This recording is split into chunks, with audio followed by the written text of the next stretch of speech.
Welcome to Let's Talk About IT, a series that gives you a deeper look into Oklahoma's technology services. I'm Destiny Washington. Joining us today is Chief Information Security Officer, Michael Toland. Hi, Michael. Hi. How are you? I'm well. Yourself? Good. I'm glad you're here. Good. Glad to be here. So I feel like there are so many moving parts of security, most of which people don't see because your team is working hard in the background. So can you give us an overview of areas that your team focuses on? Certainly. And you are correct. There are a lot of moving parts, and there are a lot of tools that are used to ensure the security of any network. To talk about all of them would take way more time than we have here, but we tend to look at tools in groups, defensive tools, endpoint tools, things to protect you at your computer, things to protect you on the network, things to protect your email, and things to just scan the entire network for possible bad things that might happen. We have a little bit of everything. They overlap a little bit into what we could call a defense in depth strategy. And my team is responsible for building those and then maintaining them on an ongoing basis. Great. So what are some of the tools and processes you guys are working on?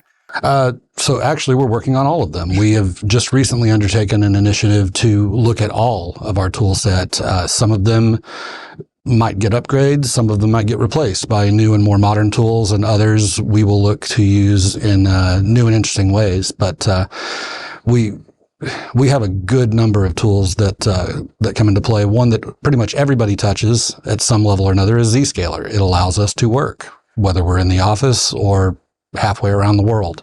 Another is CrowdStrike. It's the one that is sitting on your computer at all times, watching for bad things to come in off the internet that might ruin your day. And there are many others that work in conjunction with those two and independently to try to keep everyone as safe as they can be. And so what has the feedback been with those tools? Generally positive. Security tools can sometimes get in the way, and my team is very cognizant of that. We do everything we can to identify those areas and eliminate them when it's technically feasible to do so. Just recently, we've enhanced one of our phishing training tools to include the Phish Alert button, which one of my colleagues will be speaking about here shortly. And that feedback has been pretty much universally positive. It simplifies a process that was a little bit cumbersome beforehand. Great. So if someone has any issues or suggestions, what's the best way for them to reach out to you guys? Quite simple. You can open a ticket within ServiceNow. That's probably the easiest way. We also have on the Cyber Command webpage a form that you can fill out that will also open a ServiceNow ticket. And if you're just not sure if your problem is technical, security, or something in between, you can always call the service desk, and those folks will be happy to send you over to us wherever needed. Great. And so lastly, what would you tell a regular citizen who wants to protect themselves online outside of their 9 to 5? It comes down to being just a little bit more watchful and maybe slowing down just a little bit. Most of the interactions you're going to have with potentially malicious activity will come through email. Those emails will try to establish an emotional or a hasty response from you. So when you get something that you're not expecting or just seems a little bit off, just stop and take a breath, look at it a little more closely. More often than not, you'll spot the bad things there.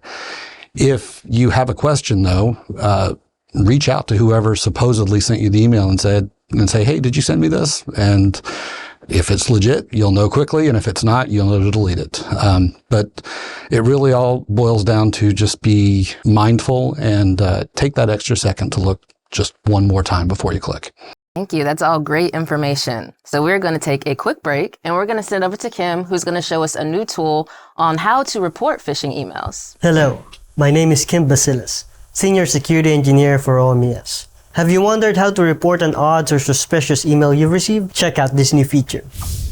You may have noticed a new Phish Alert button in Outlook. This is located within the Home tab in the top right section of your Outlook desktop application. If you use the Outlook web client, select the email you wish to report. Then, in the menu on the top right side, select the 3 dots for more options. A drop-down list appears with the Phish Alert Report button.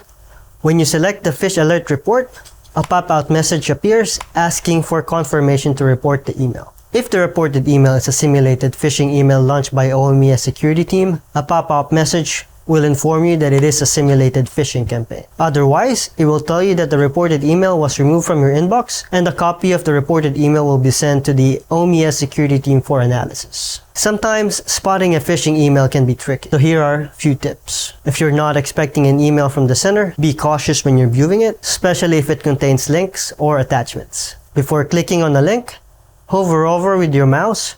Notice it will display a path it would take if you were to select the link. For example, if you receive an email about the free pizza from Pizza Hut with a link to claim the reward, you should expect the link's file path to contain pizzahut.com. If Pizza Hut is not listed on the file path, it's probably not a good link. Common phishing attacks are often disguised as charitable campaigns, claims for money, giveaways, and more. When in doubt, use your Phish Alert Report button to let the security team analyze the email. Back to you, Destiny. Thanks for that update, Kim. Now joining me is Amber Mangham. She is the OMES Cyber Command Watch Officer. Hey, Amber. Hello, Destiny. How are you today? I'm good. How are you? Good, thank you. Thank you for joining me. So you're here to talk about OK-ISAC. Yes, ma'am. Let's start with going with what does OK-ISAC mean and what do you guys do? Okay. Well, cybersecurity is a growing focus for state and local governments, as well as other critical infrastructure institutions. Every year, they are impacted and threatened by cyber threats. And with the Oklahoma Information Sharing and Analysis Center, OK-ISAC, we focus on building an initiative to help Oklahomans increase their cybersecurity posture across the state. Great. And so can you tell us some of the benefits of joining OK-ISAC? Sure. With OK-ISAC, we provide anomaly threat stream access. And through that platform, we post threat intel bulletins on a weekly basis. There's two-way direct communications, not only with the team of OK-ISAC, but also with other OK-ISAC members across the state. We provide real-time threat intelligence notifications as far as what we're seeing in the state of Oklahoma and what's coming down from the federal government. Other benefits include a monthly statewide cybersecurity briefing where we talk about current events. We do a threat intel bulletin as well as provide a guest speaker. OK-ISAC is also partnering with InnoTech Oklahoma to host the OK-ISAC symposium. It's going to be on October 18th at the Oklahoma City Convention Center. And as an OK-ISAC member, you get a discounted code for that registration fee. OK-ISAC is a proud partner of Oklahoma Homeland Security. And through that partnership, we are able to offer pen testings, vulnerability risk assessments, and we can go out into the community or organization specifically and provide training such as a standardized national incident management system. We can do tabletop exercises or functional exercises to help that organization prepare themselves to combat against any cyber threat or attack. Wow. Okay. So lots of benefits. Yes, ma'am. So how would someone go about joining OK-ISAC? Simple.